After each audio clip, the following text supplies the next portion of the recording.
When it comes to quality sleep, Ashley has you covered with top mattress brands at winning prices and with special financing options available. You can snooze now and pay later. Plus, your mattress purchase helps give the gift of better sleep to children in need and U.S. Special Operations Forces. Visit your local Ashley store or shop online today and make every snooze count. Financing is subject to credit approval. See store or ashley.com for details.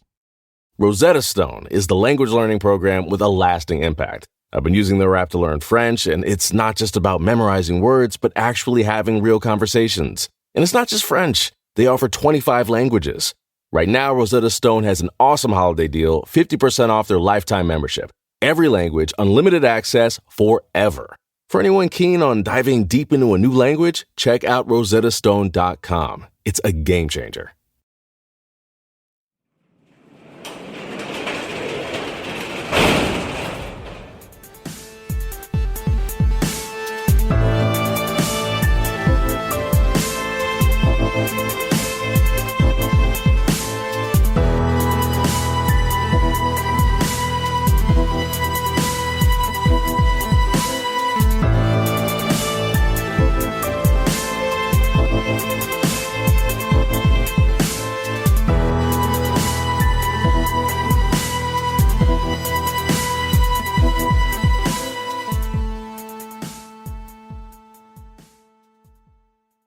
Welcome to True Crime Garage. Wherever you are, whatever you are doing, thanks for listening. I'm your host, Nick, and with me, as always, is a man that knows America is all about freedom, but mostly it's about beer and fireworks. Ladies and gentlemen, Captain America. That's America with two M's. It's good to be seen, and it's good to see you. Thanks for listening.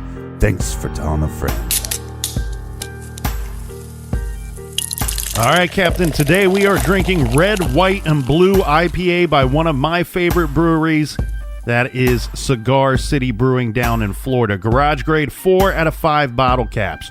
Red, White, and Blue IPA is aged on white and red oak with blueberries. And this week our fridge is full thanks to all of our friends. And we salute these fine members of the Garage Army. First up, we have Chelsea in Milwaukee. Milwaukee. And a big shout out to Les in Melbourne, Australia. And a cheers to Marcus in Winter Park, Florida. And a big we like your jib to Daphne in Long Island, New York. And a long distance fist bump to Keeley in Calgary, Alberta. And last but certainly not least, Anne in Cape Cod, Massachusetts. Thanks to everybody for filling up the fridge for this week. If you want to help us out with next week's show, go to truecrimegarage.com and click on the donate button. And if you want to follow us on social media, check us out on Instagram, Facebook, or Snapchat at True Crime Garage. That's enough of the business. Everybody gather around, grab a chair, grab a beer. Let's talk some true crime.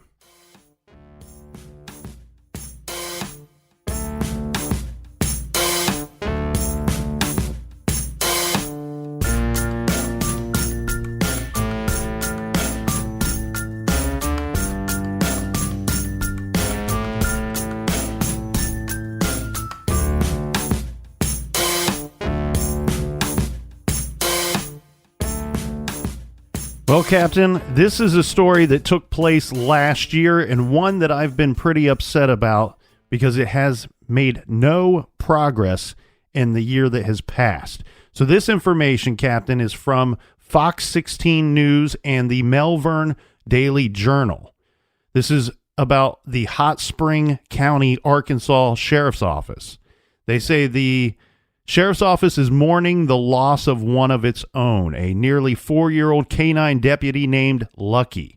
The canine had been with the Sheriff's Office for a couple of years, but only with his handler since February of 2017. Sheriff Mike Cash said, since the dog's death, the dog's handler is no longer with the department.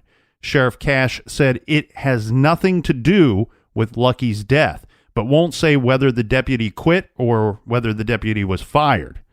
Sheriff Cash said Luky was found dead in the backyard of his handler's home on Sunday evening, July 23rd, 2017, so almost a year ago. Luky was reportedly tied up in the deputy's yard when he was found dead. Sheriff Cash provided additional details on the death of the dog, saying Lucky's blood was found on his leg. when he was found by his handler. Reports on Luky's cause of death vary, however. The initial necropsy performed by Arkansas Livestock and Poultry Commission several days after Luky was found dead questions whether heat stroke or gunshot wounds were a factor in its death. Upon further examination, the preliminary report concluded that Luky died of blunt force trauma. But then 2 months later, another necropsy was performed with inconclusive results. The Arkansas Livestock and Poultry Commission says it does not discuss the specifics of any of their cases. So was it a gunshot wound? Did somebody shoot this dog? Was it blunt force trauma, or was it heat stroke? Because the initial reports came out that it might have been heat stroke. This dog was tied up in the handler's backyard for the course of the weekend. And we're talking about hot Arkansas summer, July of last year. We're talking 95, 96, 97 degrees. We had a weekend just this last weekend. We were 96, 97, and it felt like it was about 105 out there. You could cook an egg on my driveway. Yeah. And this canine officer was left outside. The handler states just for that day. However, there are reports that have come out that said the dog was chained up in the backyard for the course of the weekend. Well, now, I'm no Fahmy Malik, but I could tell you, if I was in charge of this autopsy, I could tell you whether or not the dog died from blunt force trauma or heat stroke. Well, it's a very sticky situation. And what I mean by that is there's some thought that something happened to this dog. The dog was murdered. Okay, in my opinion. You're not going to change my opinion on that. Regardless of whether it was heat stroke, blunt force trauma, or gunshot, I think this dog was killed. Now, if it was heat stroke, it might not have been intentional. Right. But they have certain protocols and procedures for how these animals, this canine officer, is to be handled. Right. And these were not, they did not adhere to these protocols. So let's get into this a little bit, because the sheriff said that the handler had his mother feed the dog in the morning and give the dog water. When the handler got back home, this is about 5 hours later, Luky, who had been with the department since September of 2015, was dead. The dog was, quote, the dog was fine at 1:30 p.m., said Sheriff Cash. He was running and playing. Sheriff Cash said the handler saw Luky earlier that day. The handler, this is Officer Michael Morgan, apparently was gone for most of the day. Then the sheriff seems to believe that the blunt force trauma findings over the heat stroke findings. So what I mean by that is Sheriff Cash, who runs this sheriff's department, right? He's the head honcho. He's the guy that's supposed to be in charge here. The big cheese. He's the guy that's supposed to give a shit about Officer Luky more than anybody else. And what he is saying is he seems to believe that the blunt force trauma findings are what is more accurate. We can't get positive information on how this dog died in the beginning here. Why we know that he thinks that it was blunt force trauma was because his own words, Sheriff Cash's words are, look, this dog suffered blunt force trauma. That's the cause of its death. And he was chained up at the time when this trauma would have occurred. Because his statements are typically, with blunt force trauma being the cause of death of an animal, it's from being hit by a car. It wanders out into the street or tries to cross the street and a car hits the animal. Right. This dog could not have been hit by a vehicle if it's chained up in the backyard. Somebody attacked this dog, in my opinion. Now, Sheriff Cash's words, this is his words. Luky had food and water. He also had his doghouse, a tree for shade, and a hanging tarp. So the initial theory was that this death was heat-related in spite of the presence of shade and water, but testing, like we said, eventually concluded that heat was not a factor. What is strange here, though, is we still have these rumors of the dog being shot, and then later being told that it was blunt force trauma that killed Officer Luky. Well, it seems like the first findings weren't conclusive, and then the second findings of the autopsy they're not even sharing with us. Yeah, and here's my guess. Even though Sheriff Cash seems to be spending little time, effort, and resources on this case, he must somewhere in his heart believe this is a murder, because whether or not he is aware of his choice of words when he's been cornered a few times and asked to give some explanation as to what has happened.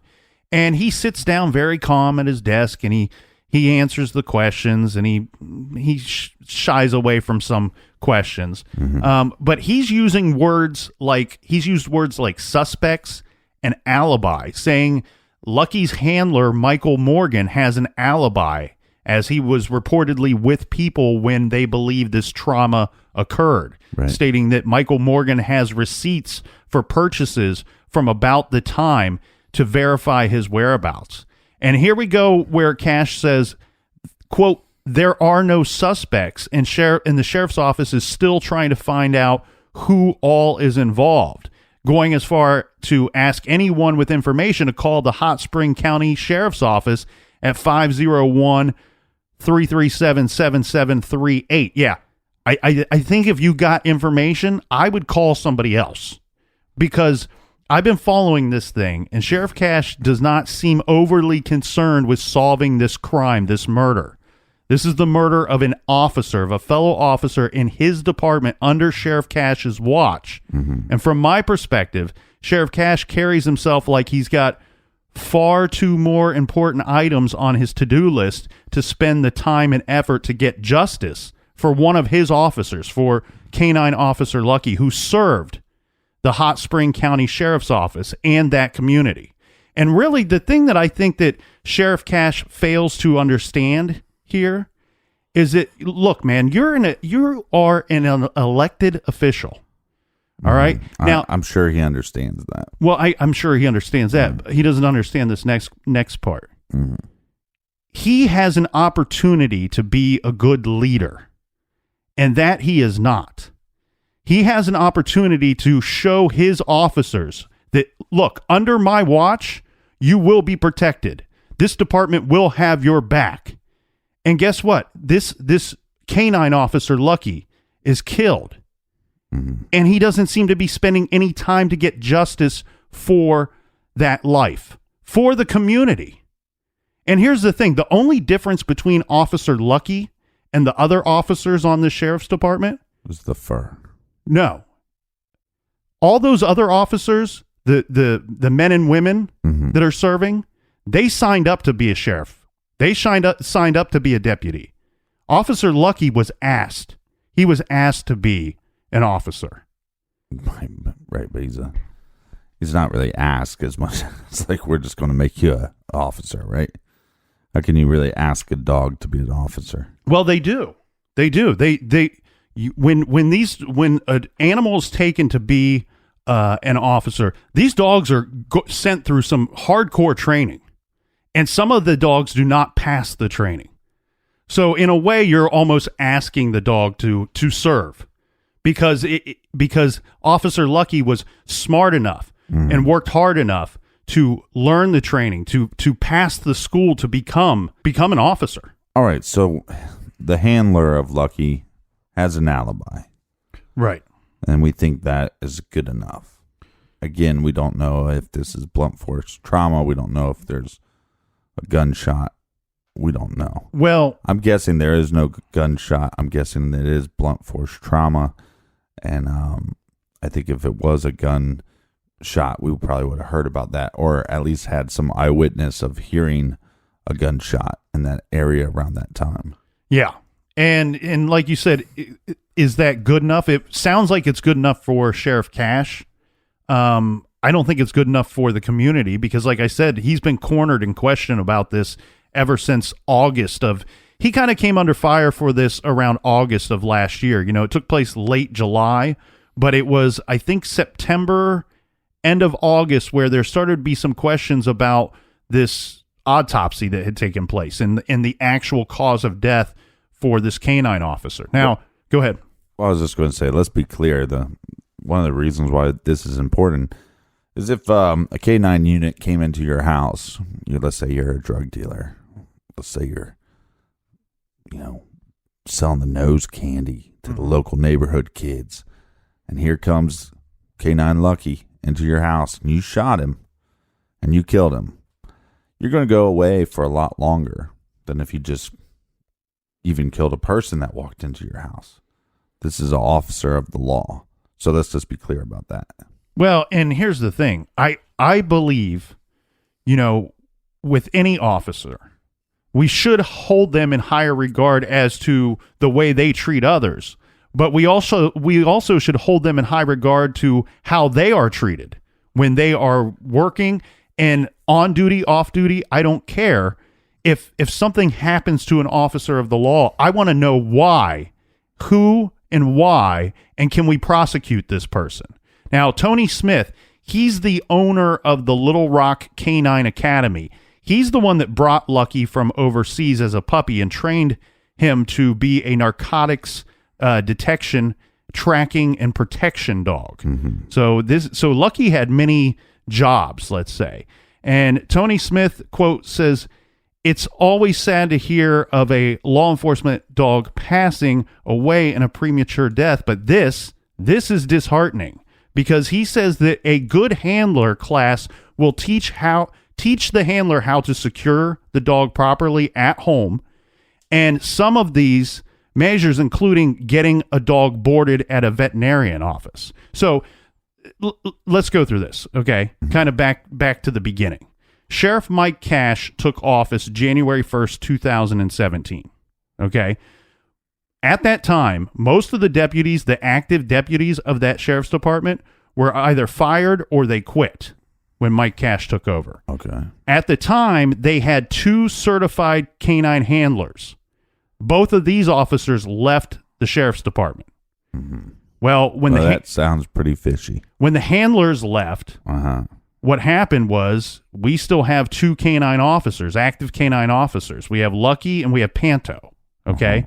Now, Lucky was assigned to this now former deputy, Michael Morgan. He was a new hire at the time, and he had never attended the Criminal Justice Academy, nor did he have any canine experience at all.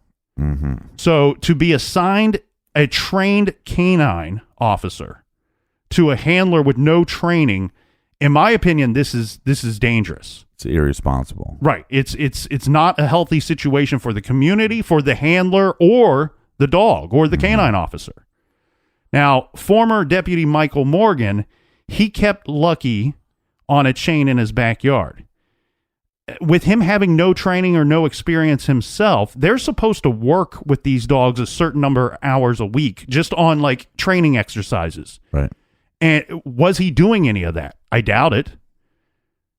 This officer went away for... To be fair, though, you don't know. I don't know, right. But it doesn't sound like he's being handled properly. Right. From an outsider looking in. Not to mention, the weekend that the dog died, Deputy Morgan went away for a weekend motorcycle trip to Oklahoma. Okay, this is where I have a problem with Sheriff Cash. How come you're telling me that the officer was there for portions of that day, and we have other reports stating that the officer was out of town for the entire weekend?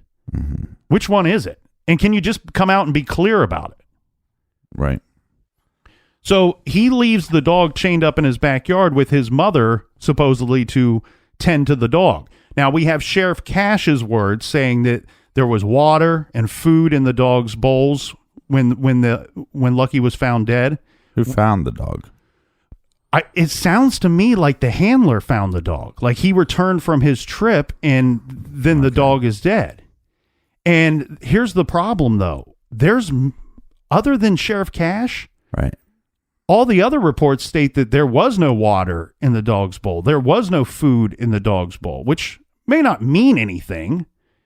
But why do we have a conflicting story? Yeah, but I don't know. It wouldn't be too much. Maybe the handler sees the dog, sees that it's dead, calls it in, starts cleaning up the dog's stuff. Mm-hmm. I don't know. Well, and here's the other thing. I don't know about this specific location, about this specific area, but most police departments usually have protocols in place for a canine when the handler is away. Most require the canine to be boarded at an approved facility or stay with another handler. But they're giving it to a handler that's not even a handler. Right. So the responsibility on this handler is, irresponsible in the first place. So I'm just guessing if this is what they're dealing with, they don't have certain protocols or they probably have them. They just don't have the means to follow them. Well, and to add to the confusion, Deputy Morgan, like we said, now former Deputy Morgan, he has a somewhat colorful history himself, including a order of Rainbow, order of protection against him from one of his ex-wives. He has a number of traffic violations, and he is no longer with the sheriff's department because, and I'm quoting an article here because I don't have the exact information in front of me, because of an alleged criminal act for which no charges have been filed by the sheriff's department. I don't know what that criminal act is or if it's even real because they didn't file any charges. It is, again, it's alleged. But not only is this guy not qualified to be ridiculous. Wait, we think this guy did a crime, so we're going to fire him, but we're not charging him with the crime. Well, we don't know if they fired him. The sheriff's office. What's the crime? I don't know. I don't know what the crime is, but the thing too that's confusing is the sheriff's office will not even say exactly why this guy was let go. Yeah, it might be for the murder of this dog. Well, but that's what alleged. I mean, you said it yourself. It's alleged criminal activity. It's alleged crime. It could be that simple, and I think that's when me and you first talked about this case. I said, I don't want to throw the sheriff under the bus too much because this is a difficult situation to deal with. And if he figured out that one of his officers, the handler, that he put in charge of a dog, but he knows that this handler does not have the proper training for this dog, and then you find out that the handler killed the dog. Well, now once we got rid of him, now Morgan is gone. The problem is gone. It's obviously not going to happen again. And, does he owe his community answers? I think so. I don't know if you're going to get them. Well, here's the thing. Here's the problem for Sheriff Cash. He is going to have to go up for re-election at some point. At the end of this year, his term is over. So he's going to have to ask the community to sign him up for the job once again. How old is he, though? Because he might be thinking... That's true. He might just retire. About, hey, this is just a little too much. I mean, you become sheriff and half the people quit or get fired. I mean, this doesn't sound like a department that's running on the up and up anyways. Well, okay. I mean, how do you have two canine handlers quit at the same time? Unless he's that much of a dick, cockface.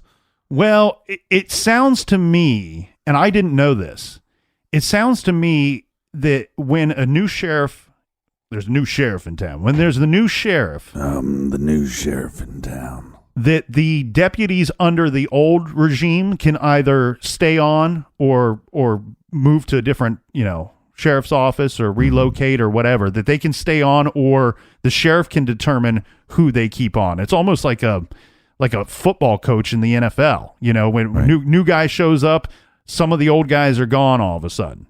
And that sounds to me like that's the situation here. At least that's how it's reported. Now, here's another issue that I have with Sheriff Mike Cash.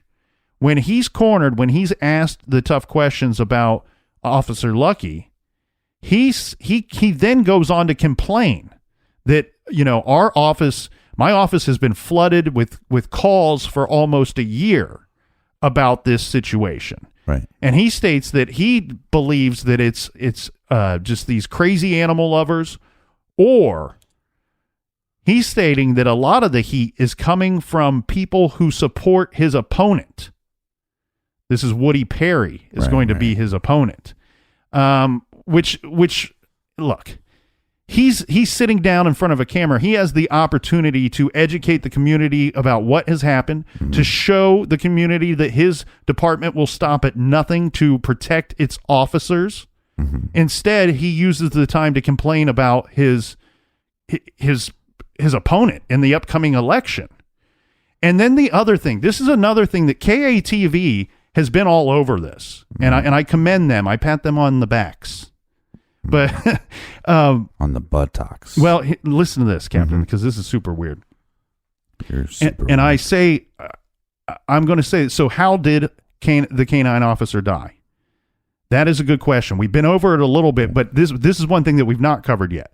KATV they've seen the case file from the sheriff's office. And here's what they've had to say in their reports.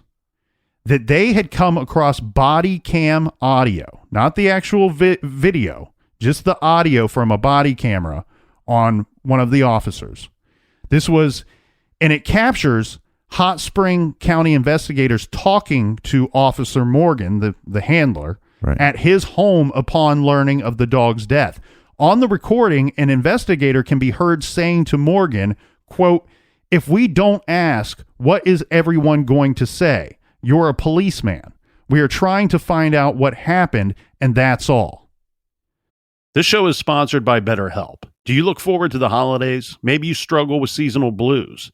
This time of year can be a lot, and it's natural to feel some sadness or even anxiety about it. But adding something new and positive to your life can counteract some of those feelings. Therapy can be a bright spot, something to look forward to make you feel grounded, and to give you the tools to manage everything going on. If you're thinking of starting therapy, give BetterHelp a try. It's entirely online, designed to be convenient, flexible, and suited to your schedule. Just fill out a brief questionnaire to get matched with a licensed therapist and switch therapists at any time for no additional charge. Find your bright spot this season with BetterHelp. Visit BetterHelp.com/garage today to get 10% off your first month. That's BetterHelp, HELP.com/garage.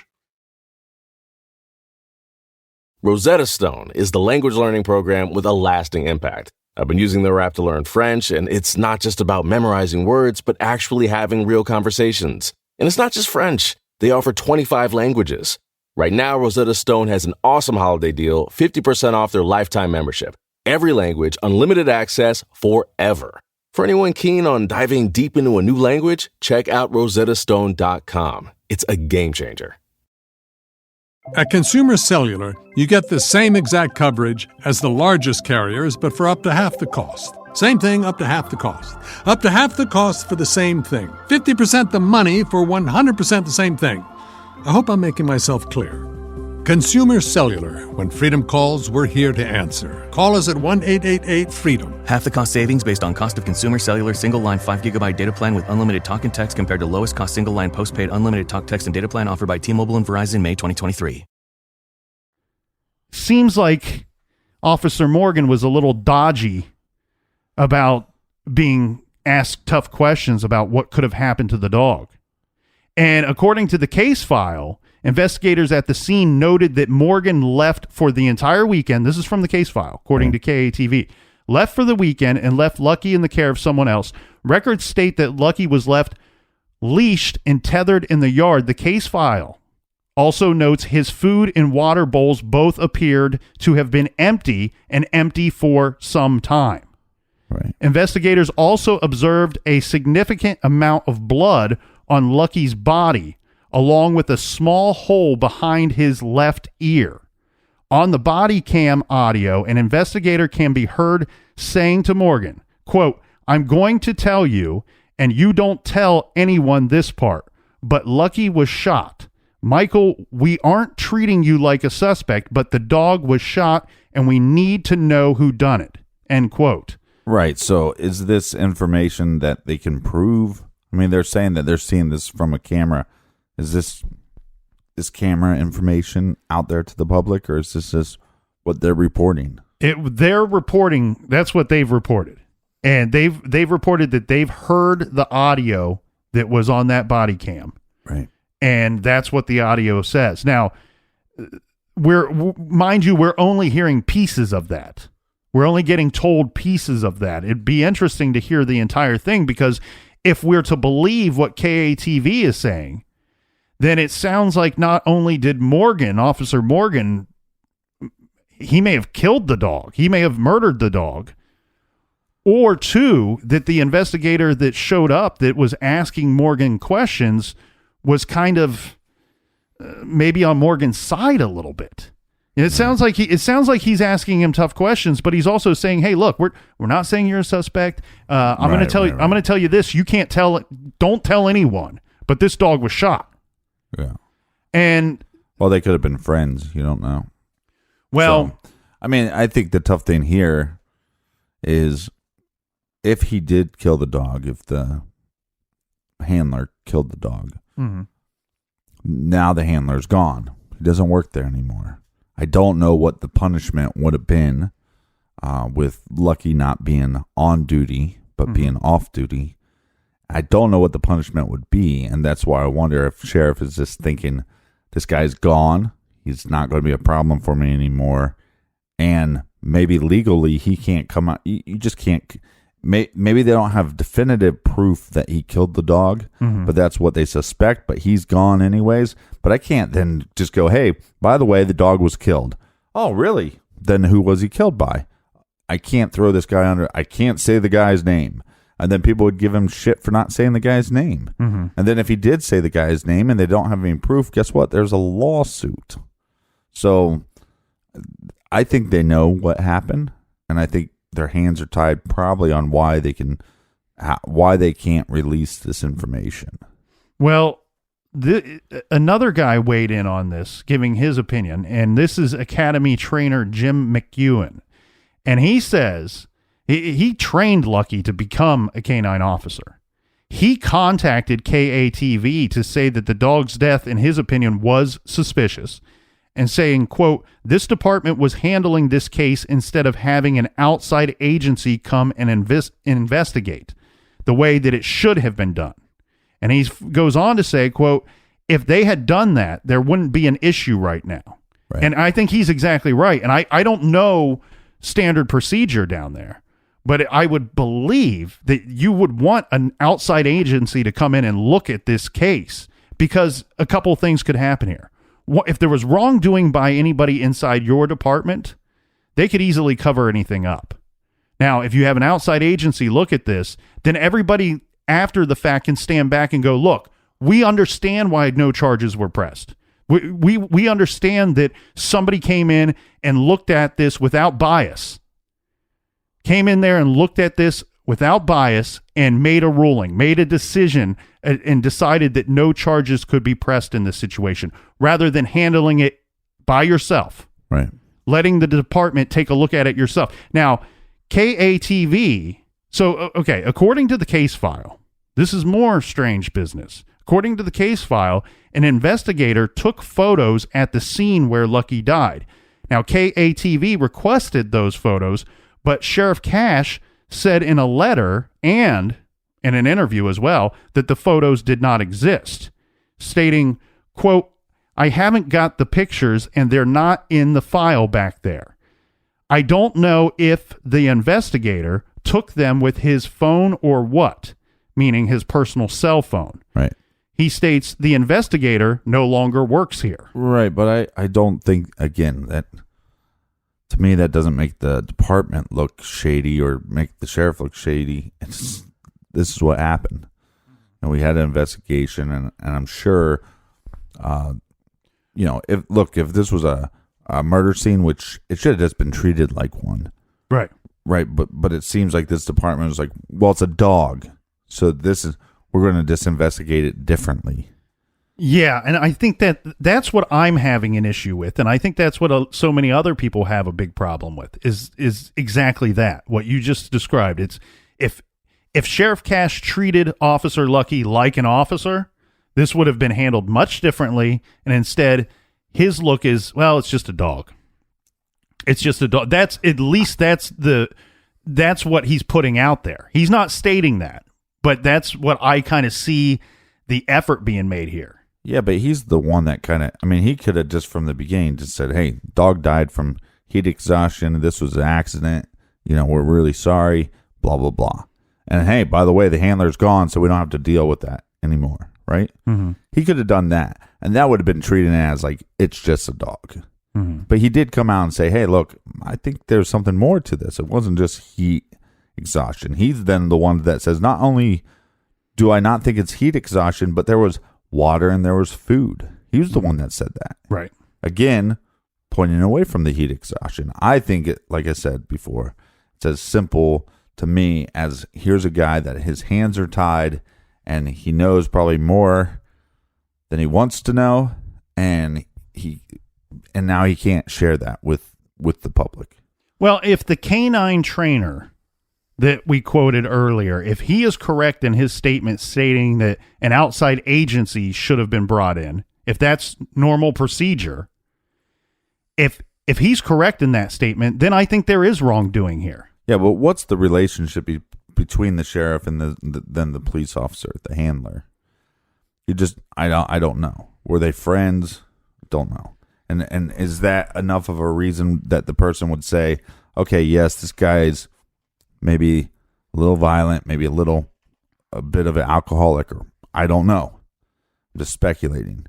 And I'm just saying, is it possible that they have some kind of relationship and he didn't want to see the guy's life get ruined because of a horrible, one horrible action? Mm-hmm. Well, and like you said, you did point out something very good there, and it's obvious, but it's good. You can suspect all you want different things, but what can you prove, and what evidence do you have to point the finger at somebody and tell you what actually happened in this situation and who's to blame for it? Right, and my point is that if you have all these pieces, they have more information than we have, right? Yeah. The sheriff has more information than we have. And so based off that information that he has, I think he knows who's responsible, and that guy is gone. And again, you can't then give all the answers to the public, because guess who's going to sue your ass? Because you're making claims that you can't prove, you didn't press charges, you didn't do all these things. And if you come out and say, we think the handler shot the dog, we think he murdered this dog, then if you can't prove that, you got a lawsuit on your hands. And then guess who's not going to get re-elected anyways? Right. I see what you're saying, but the problem I have here is we have a case file that states that there were pictures taken of the crime scene, right? Right. Well, that's allegedly, right? No, this is according to KATV. They're stating we were able to review the case file. And in that case file is where we found this body cam audio with the strange questions and the statement of the dog being shot. And we also have somewhere in there, it's written that there were photos taken at the scene. So here's where I have a big problem. Okay. One, an officer's murdered. Two, the case file is now incomplete. We know it's incomplete because of several reasons. It states at one time there were pictures of the crime scene. They're not in that file anymore. Why not? Right. Okay. But who do you hold responsible for that? I hold Sheriff Cash responsible for that. It's his department. Well, I know he has an incomplete case file. He has a handler that was not trained to be a handler. Doesn't even sound like the guy was trained to be an officer of the law. Who's no longer with the department. We have an investigator who supposedly investigated this murder of Officer Luky, who's no longer with the department. Look, I'm just saying, if this thing was handled this poorly, I wonder how they're handling other situations down there. Right. You know what I mean? You Hopefully they're not handling anything. I don't think that this suggests that there's some big, huge, major cover-up on Sheriff Cash's part. What I think it's evidence of is his lack of ability to be a good leader. Yeah, but sometimes you're fighting a battle with your hands tied behind your back. You show up, half the people leave or get fired. And now you have a situation that you have this guy that's underqualified to handle a dog, but you have to have somebody do it. And then this guy ends up possibly being a giant, huge piece of shit, right? And so now we got this dead dog. Now what do we do about it? So now we have an investigator, and he investigates it. Where did he go? We don't know if he got fired or if he quit. We don't know. Where did the pictures go? We don't know. Right. And so now you got all these questions that are being brought to you, and you got all these, fucking dildo heads running, helping you run this department, and you have to answer for all these people. Yes, that's your job to lead. Yes, it's your job to try to get it together. But, I don't want to throw this guy under the bus too hard because we don't know what he's working with. Well, I see what you're saying, but the results that we're getting are not good enough. And he's the leader. The results that we're getting at the end of the day. Okay, but I'm just going to play devil's advocate. If he knows what happened, right? 100% knows, but he can't prove it, then what do you want him to do? I would like that. That's a good enough explanation for me, actually. Look, we think some wrongdoing happened here. We can't prove anything. Well, but he kind of said it. I mean, he basically told, he could have went with the theory that the dog, died from heat exhaustion, right? Right. He could have went with that theory. He did not go with that theory. He was, pretty clear that, hey, something happened here. And yeah, now is he not answering the next question? Again, I think possibly that could be because of a lawsuit. I'm not saying to tar and feather the guy. I'm just saying that he was elected to perform a job as the sheriff of this entire department. At the end of the day, the results of what's going on in the department and the results of how they're handling situations, right, they're not good enough. They're not good enough for you to be the sheriff anymore, is what I'm stating. I'm not saying we need to prosecute this guy and send him off to jail forever and throw away the key. I'm just saying the job that he asked the community to do, hey, elect me to hold this position. And by the way, an officer ends up dead.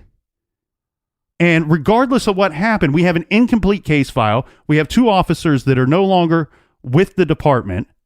We have people being canine officers, handlers that are not trained to do so. Right. And like I said, it has more to do with what else is going on down there. If this was handled this poorly, how else are they handling things? And like you said, it appears to me like this dude took over. I'm the new sheriff, and I'm just going to mail it in for a couple years, and hopefully I get reelected. But it doesn't work that way, Sheriff Cash. It doesn't work that way. You either do a good job or you don't, and if you don't, you're out. Right, but I don't live there. I don't know what he's doing on a day-to-day basis. I don't know what the community feels about his work ethic or what he's doing in their community. And I don't know if this is just a black eye on that or if this is the norm.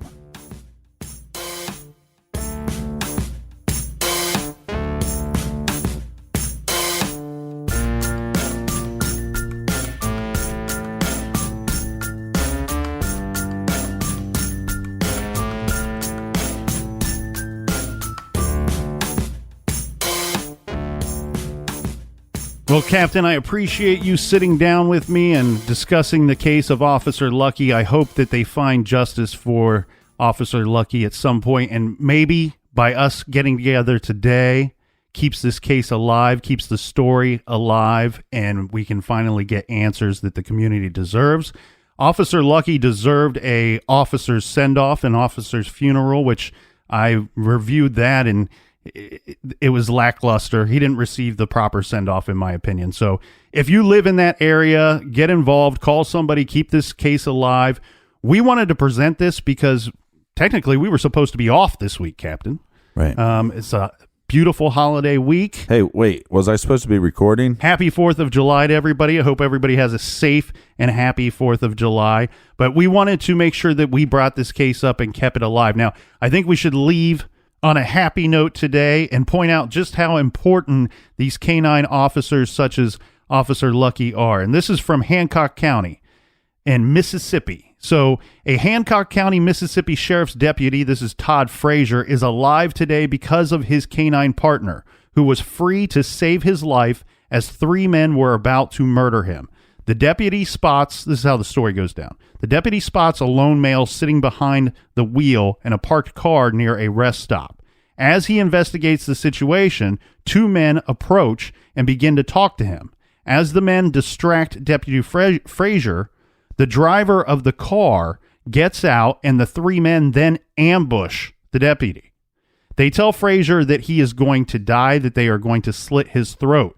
As the 3 men begin to drag the officer toward the nearby woods to carry out their heinous plan, Frazier is able to free his hand. He hits a button that automatically opens the door to his vehicle where his canine partner, Lucas, is witnessing the crime through the window. Without hesitation, Lucas jumps into action, charges the 3 men, biting them, and successfully aborts the attack on the officer's life. And for everybody that's wondering, yes, I'm signing Frank up to try to be a K9 officer. And I hope everybody has a good 4th of July. And we will see everybody back here in the garage next week. Until then, be good, be kind, and don't litter.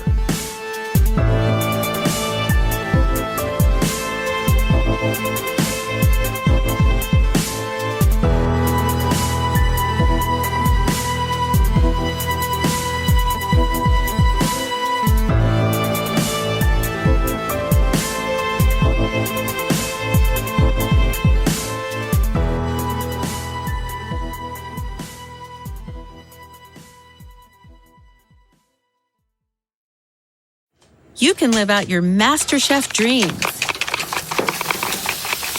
when you find a professional on Angie to tackle your dream kitchen remodel.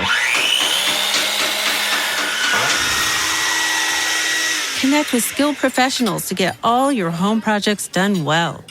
Inside to outside, repairs to renovations. Get started on the Angie app or visit Angie.com today. You can do this when you Angie that.